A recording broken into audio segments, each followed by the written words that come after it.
Senhor, nós te agradecemos por esse tempo, graças te damos, santifique e abençoa, Senhor, nossa vida, que o Senhor venha nos conduzir a passos largos para a eternidade, limpa-nos, Senhor, sara-nos, Senhor, e nos transforma a cada dia em nome de Jesus. Amém. Vamos lá, Eclesiastes capítulo 2.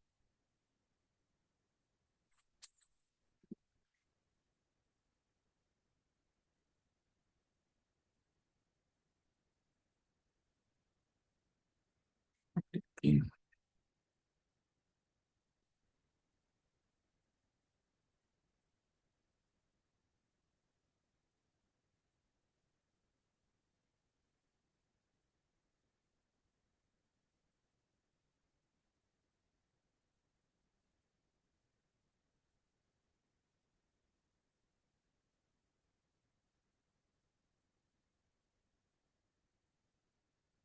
aqui no Eclesiastes 2, nós mais uma vez vamos ver três sessões, né, segundo a Bíblia normal, três sessões que foram colocadas, que foram aplicadas aqui. A primeira sessão vai do verso 1 até o verso 11, onde ele vai falar sobre a vaidade das possessões, depois ele vai falar da vaidade da sabedoria e depois ele vai falar da vaidade do trabalho. Veja, mais uma vez, né, nós estamos olhando Eclesiastes e entendendo que ele está pontuando como, como a vida é breve e como gastamos essa vida com coisas que o próprio pregador, assim dizendo, que a palavra pregador ali é Eclesiastes, né, o professor, o próprio pregador vai dizendo que é correr atrás do vento. Então, mais uma vez, né, nós pontuamos isso. O sentido de Eclesiastes é Salomão buscando o sentido da vida. O que é a vida? E como viver essa vida diante do Senhor? O que o Senhor nos fez para podermos sermos e executar, ou seja, o nosso dia a dia, né? Tanto Provérbios quanto Eclesiastes. Ele vai tocando esse tema. Eu vou ler na Bíblia normal e depois na mensagem. Então a primeira sessão é Disse comigo, capítulo 2, verso 1. Eu te provarei com alegria, gozo, pois a felicidade, mas também isso era vaidade. Do riso, disse, é loucura, e da alegria, de que serve? Resolvi no meu coração dar-me ao vinho, regalar-me com tudo, regalar-me com tudo pela sabedoria e entregar-me à loucura, até ver o melhor seria que fizessem os filhos dos homens debaixo do céu, durante os poucos dias da sua vida. Empreendi grandes obras, edifiquei para mim casa, plantei para mim vinhas, fiz jardins e pomares para mim, e nestes plantei árvores frutíferas de todas as espécies. Fiz para mim açudes, para regar com eles os bosques em que reverdenciam as árvores. Comprei servos e servas, e tive servos nascidos em casa. Também possuía bois e ovelhas, mais do que possuíram todos os que antes de mim vieram em Jerusalém. Amontoei também para mim prata e ouro, e tesouro de reis e de províncias. Provi-me de cantores e de cantoras, e das delícias dos filhos dos homens, mulheres e mulheres. Engrandeci-me e sobrepujei a todos os que vieram antes de mim em Jerusalém. Perseverou também comigo a minha sabedoria. Tudo quanto desejaram os meus olhos, não me neguei, nem privei o coração de alegria alguma, pois eu me alegrava com todas as minhas fadigas. E isso era a recompensa de todas elas. Considerei todas as obras que fizeram as minhas mãos, como também o trabalho que eu com fadiga havia feito. E eis que tudo era vaidade, correr atrás do vento, e nenhum proveito havia debaixo do sol.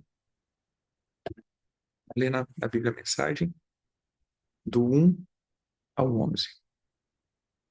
Eu disse a mim mesmo: vamos lá, vamos aproveitar a vida, vamos nos divertir, mas descobri que isso também era produzir um vazio. O que eu descobri depois de curtir a vida? É loucura, não vale a pena. E cair na vida em busca de prazeres, será que vale a pena? Com a ajuda de um bom vinho, acompanhado do bom senso, decidi cair na gandaia de vez. Estava desesperado para descobrir se alguma coisa vale nessa vida, vale a pena nessa vida, que todos temos de enfrentar nessa terra. Fiz projetos formidáveis, como ninguém, como ninguém.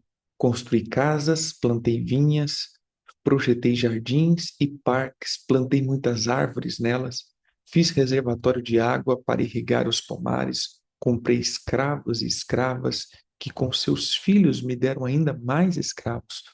Depois adquiri grandes rebanhos, mais do que o de qualquer um antes de mim em Jerusalém. Acumulei muito ouro e prata dos reis que dominei e dos reinos que conquistei. Reuni um coral de cantores para minha diversão e o maior desejo de todos os homens, as mais lindas mulheres. E como prosperei, desejei para deixei para trás todos os meus antepassados em Jerusalém, mas nunca abri mão da sabedoria. Tudo o que desejei eu tive, nunca me neguei nada. Fiz tudo o que deu na telha. Não estava nem aí. Queria sentir prazer em tudo o que eu fazia.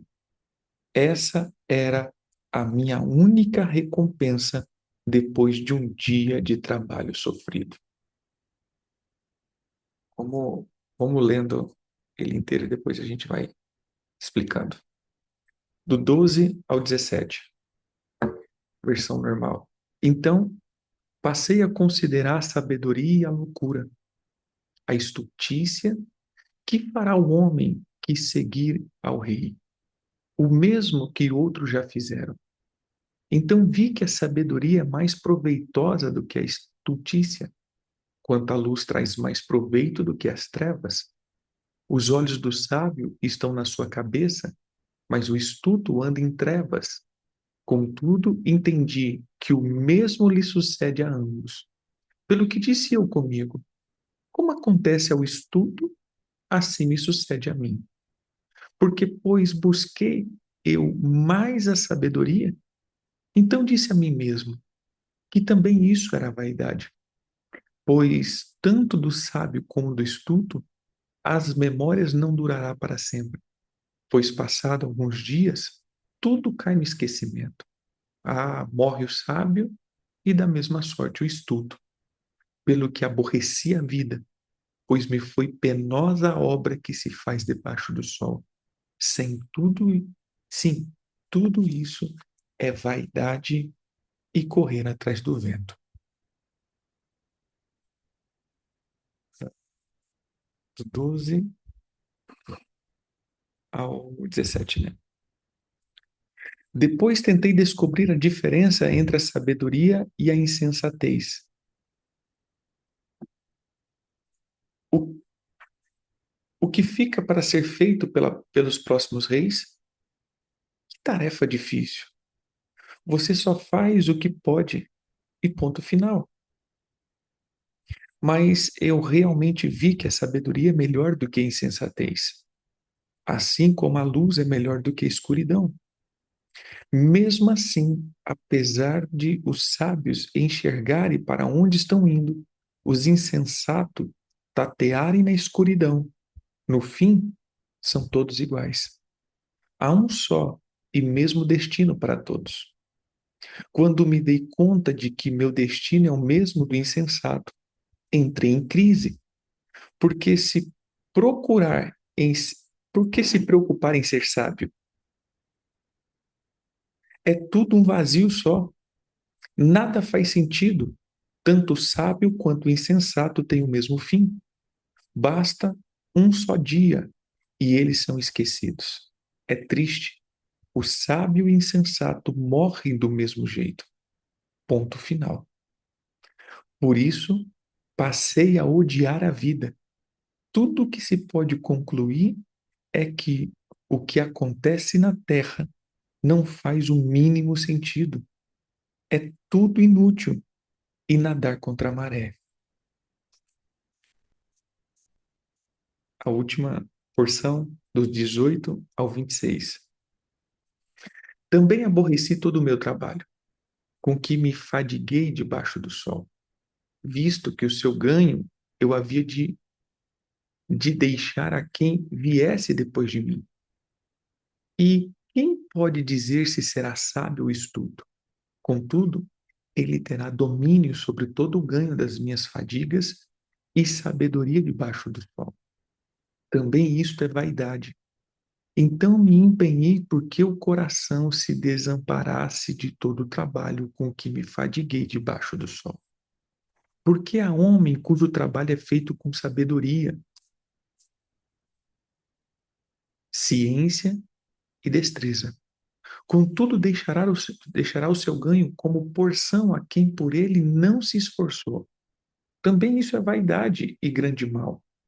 Pois que tem um homem de todo o seu trabalho e da fadiga do seu coração, em quem ele anda trabalhando debaixo do sol, porque todos os seus dias são dores e o seu trabalho desgosto, até de noite não descansa o seu coração, também isso é vaidade.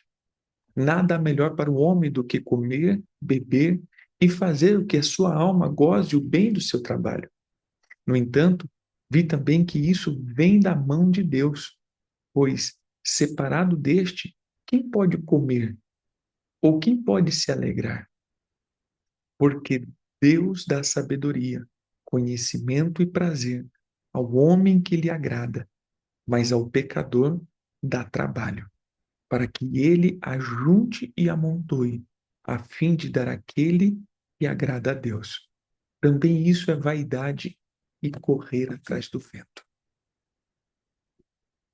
Do 18 ao 26 na Bíblia Mensagem. Odiei tudo que realizei, até o que acumulei. Não posso levar nada mesmo. Terei de deixar tudo para que vierem depois de mim. Não importa quem seja ele. Ficarão com tudo que ganhei com o meu tão sofrido trabalho. Isso não faz um mínimo de sentido. Foi quando parei, entrei em desespero e pensei em desistir de tudo. Qual o sentido de trabalhar tanto? Não é um absurdo trabalhar feito um condenado e deixar tudo para alguém que nunca fez nada? É doideira total. É revoltante. O que você ganha trabalhando sem parar? É só sofrimento de sol a sol. Nem de noite consigo descansar. É muito absurdo. Então pensei que o melhor que dá para fazer com a vida é divertir-se e tentar sobreviver. O que parece é o que parece é que é destino divino. Se teremos festa ou sofrimento, é Deus que decide. Deus pode dar sabedoria, conhecimento, alegria para quem lhe agrada, mas aos pecadores estão destinados a uma vida de trabalho pesado e acabarão por entregar de mãos beijadas seus bens para quem agrada a Deus. É tudo inútil, é nadar contra a maré. Então aqui nós entramos nesse segundo capítulo e Salomão ele começa a pontuar, como nós falamos, três coisas. Então ele diz: eu corri para trabalhar, para ajuntar, acumular tesouros. Corri, corri, corri, acumulei, acumulei, fiz um monte de coisa. Mas no final disso vem uma pergunta: eu fiz tudo isso e vou deixar para quem? Eu fiz tudo isso e alguém que nunca mexeu um dedo vai adquirir e vai herdar tudo isso. Então, valeu a pena não viver para que outros que não fez nada desfrutassem de tudo? Esse é o ponto de interrogação do primeiro ponto que ele fala. Segundo ponto, ele diz, né, quer dizer, no primeiro ponto ele fala que curtiu também, né, as delícias e tudo mais. No segundo ponto, ele começa dizendo, então, olha, então faz o seguinte, eu comecei a deixar de trabalhar e fui estudar. Sabedoria, sabedoria, sabedoria, e fui adquirir conhecimento, conhecimento, conhecimento. Mas chegou num ponto também que me veio uma interrogação. E é tão interessante o termo que ele usa, né? Eu fiquei desgostoso da vida. Eu entristeci com a vida. Por quê? Porque a sabedoria que eu adquiri, ninguém adquiriu. Os bens que eu adquiri, ninguém adquiriu. O que eu fiz, ninguém na terra fez. Mas o pior é que o meu fim vai ser o fim do tolo. Tanto o tolo quanto o sábio têm o mesmo fim. Os dois vão morrer e as suas memórias vão apagar. Então, que sentido tem a vida? E aí, então, ele vai para a última porção, que ele fala acerca do trabalho. E isso daqui é o ponto, para mim, central que ele chega. Ele diz o seguinte: depois dessa corrida que ele fez dos prazeres, dos trabalhos, dos acúmulos, dos estudos, da vivência, ele chegou em um ponto. Todos teremos o mesmo destino. Todos morreremos. E nada disso levaremos conosco. Isso ficará para a próxima geração. E aí ele conclui, que esse para mim é um ponto central, no verso 24.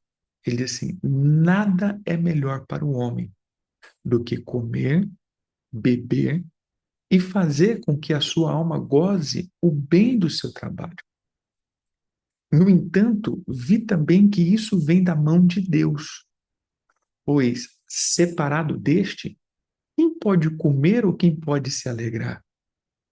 Porque Deus dá sabedoria, conhecimento e prazer ao homem que lhe agrada.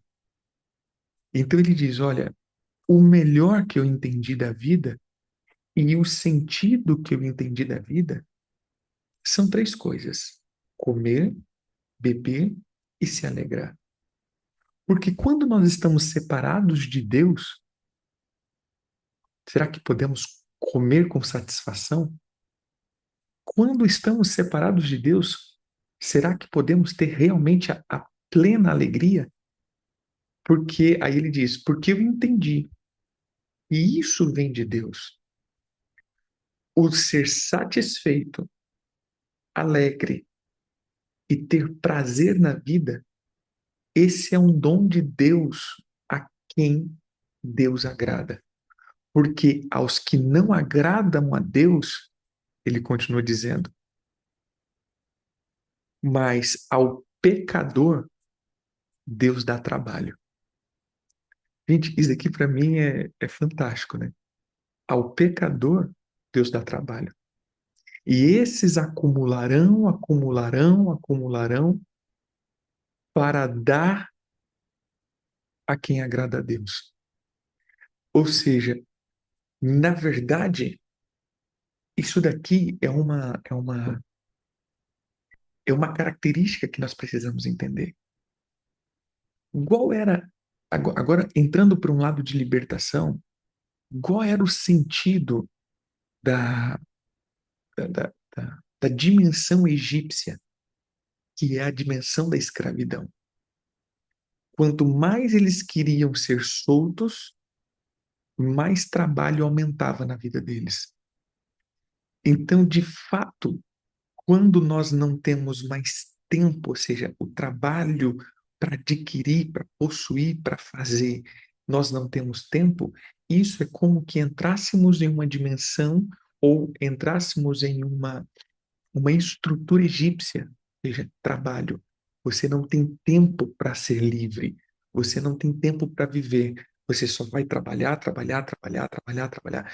Então, isso é como que, eu não vou dizer um castigo, né? Mas é como que a tarefa dos pecadores trabalha. Mas aos que amam a Deus, eles têm prazer na vida. Então, Salomão, ele termina o capítulo 2 dizendo o seguinte: veja, eu entendi que eu tenho que trabalhar, estudar e ter prazer na vida, porque isso é dom de Deus. Eu entendi que tudo que eu faço, eu tenho que desfrutar também, porque não tem sentido eu viver tudo isso e fazer tudo isso e não desfrutar disso. Então é aquele negócio. Olha o que o Senhor diz, perdão, olha o que o salmista diz no, no Salmo 127, não falha a memória. Bem-aventurado é o homem, 27 ou 28, deixa eu só conferir aqui.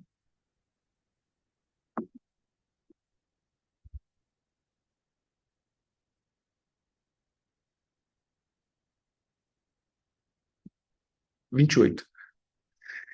Bem-aventurado é aquele que teme ao Senhor e anda nos seus caminhos.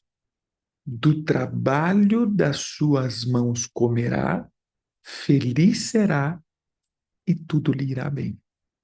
Então veja, olha que interessante. Ele vai trabalhar, mas ele vai comer do fruto do trabalho. Ele será feliz e tudo irá bem. Ao pecador, ele trabalha, mas ele não come o fruto do seu trabalho. E a sua alma nunca entra no estado de satisfação. É um penoso trabalho. Ao que ama o Senhor, o trabalho não é penoso, porque à medida que ele trabalha, ele come do fruto do trabalho. Então, comer daquilo que a minha mão produz, desfrutar daquilo que eu estou produzindo, é regozijar daquilo que eu estou fazendo, esse é o sentido da vida. Porque Salomão ele foi falando o quê? Gente, eu vou acumular tudo isso, eu vou gastar a minha vida edificando, acumulando sabedoria, bens e tudo. Tá. Aí eu não vivi. E aí depois eu morro. E aí meus filhos, que não moveu uma palha, vão desfrutar de tudo que eu fiz? Peraí, que sentido tem isso? Eu não sei se você está entendendo a confusão que deu na cabeça dele. Então, que sentido gastar toda a minha vida só trabalhando, só estudando, se isso não vai ser aplicado na minha vida como deleite e como prazer? O prazer no bom sentido. Ou seja, a minha alma não vai estar prazerosa. Então, o ponto que eu quero chegar aqui hoje é, irmãos, de tudo que você está fazendo, seja uma busca espiritual, seja um trabalho, seja uma edificação de família, igreja ou qualquer coisa, você consegue desfrutar e contemplar tudo isso? Ou tudo isso é só um penoso trabalho da tua alma? Entendeu? De tudo que você está fazendo. Lembra que nós trabalhamos por estação? E no capítulo 3 ele vai começar a dizer sobre isso. No capítulo 3 ele começa a pontuar isso, acerca dos tempos para todas as coisas. E aí ele vai dizer exatamente esse ponto. Veja, há tempo que já é estabelecido para cada coisa na vida. E quando nós falamos da estação, nós temos a estação da guerra, estação da colheita, mas tem a estação do descanso. O problema é que quando chega na estação do descanso, a nossa alma está tão oprimida e tão agitada que mesmo que estejamos no tempo de descansar, eu não consigo me deleitar. A minha alma não descansa. Eu estou agitado. eu estou vendo, eu estou aflito, eu estou ansioso. Então, isso é o que Salomão estava dizendo. Gente, edifiquem, estudem, mas tem que ter um tempo que você vai comer do que você fez. Você vai desfrutar e contemplar daquilo ali. Sim, todos aqueles que são ansiosos e agoniados, né? Que vivem é, como ondas, né? Esses têm um adoecimento de alma e de corpo. Então, Salomão, ele conclui o sentido da vida. No capítulo 1 e no capítulo 2. Ele vai concluir o sentido da vida. E o sentido da vida é desfrutar do que as tuas mãos fizeram. Não só deixar para a próxima geração, não só acumular bens para a próxima geração. Isso é bom, é ótimo. Ter herança é magnífico. Deixar herança é fantástico. Mas você não desfrutar das tuas heranças é tolice. Você não conseguir viver daquilo que você produziu é idiotice. Ele está dizendo, não compensa. Porque o fim daqueles que são edificadores e sábios é o mesmo fim dos tolos e dos preguiçosos. Então, por que eu vou me matar de fazer algo se eu nem sei se a minha próxima geração vai ser tola ou sábia? Então, veja só, trabalhem, estudem, mas saiba desfrutar daquilo que as tuas mãos fizeram. Então, ao sentido da vida. E isso está ligado em Deus. Ele dá prazer de vida para aqueles que ele ama. Lembra? Ele dá descanso para quem ele ama. O Senhor ama dar descanso. Gente, Salmo 127, na versão a mensagem, é muito interessante.